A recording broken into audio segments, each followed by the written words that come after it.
Hello mga mamis! Another ulam idea na naman ang isi-share ko sa inyo. Pork with pineapple using Jolly Pineapple Chunk. Ito ang magle-level up ng ating dish at magpapalinamnam. Kaya tara, simulan na natin! Gagamit tayo ng small can Jolly Pineapple Chunk. Pwede rin ang tidbits. I-drain lang ito at iset aside. Pork tenderloin gamit ko, 400 grams, hiniwa ng maninipis. Maglagay ng salt, ground black pepper, liquid seasoning, plus premium soy sauce, and cornstarch. Haluin muna natin and then marinate natin. I-set aside at prepare natin ang sauce na pampalasa.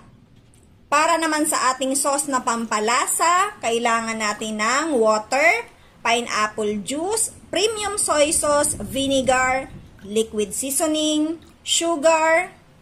I-mix muna natin. Mag-add ng ketchup, ground black pepper, cornstarch, and mix ulit natin. Pwede kayo mag-adjust dito sa part na to and then iset aside. Egg white ang gagamitin ko. Kailangan din natin ng cornstarch para sa coating at ready na tayong mag-coat. So, eto na yung ating na-marinate na pork.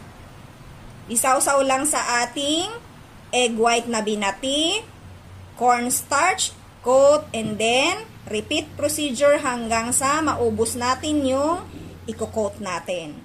So, eto na mga mamis ang na-coat natin. Ready na tayong mag-fry. Maglagay lang tayo ng cooking oil. Gumamit ako dito ng saucepan dahil gusto ko deep fry. So mga mamis, magdo-double fry tayo kaya okay lang yung una nating fry, hindi pa masyadong golden brown.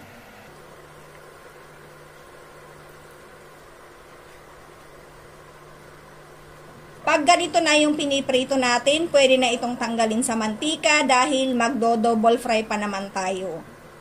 Repeat procedure hanggang sa maprito nyo lahat. So mga mamis, eto na yung ating double fry. Pag golden brown na, pwede nyo nang tanggalin sa inyong mantika. I-drain at iset aside, gagamitin natin yan mamaya.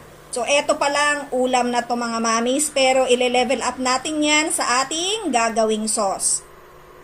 So this time, lulutuin na natin yung sauce natin. Maglagay ng kaunting mantika galing dun sa ating pinagprituhan.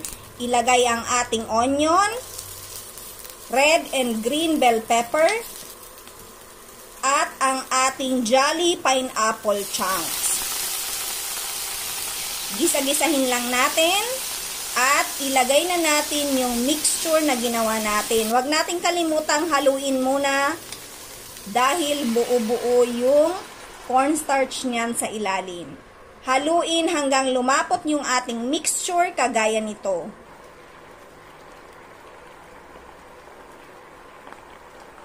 So dito sa part na to mga mamis, ilalagay ko na yung prinito natin.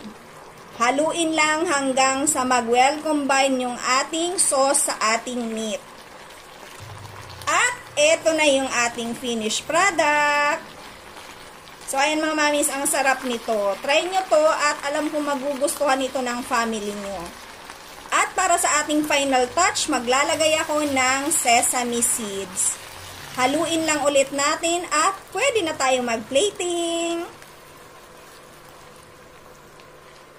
I-try nyo ang recipe na to mga mamis. Akala nyo nasa restaurant kayo sa recipe na to. Yung akala nyong mahirap lutuin pero napakadali lang pala. At syempre, pasasarapin yan ng ating Jolly Pineapple Chunk. So sana nag-enjoy kayo sa aking i-share. Thank you for watching. Enjoy!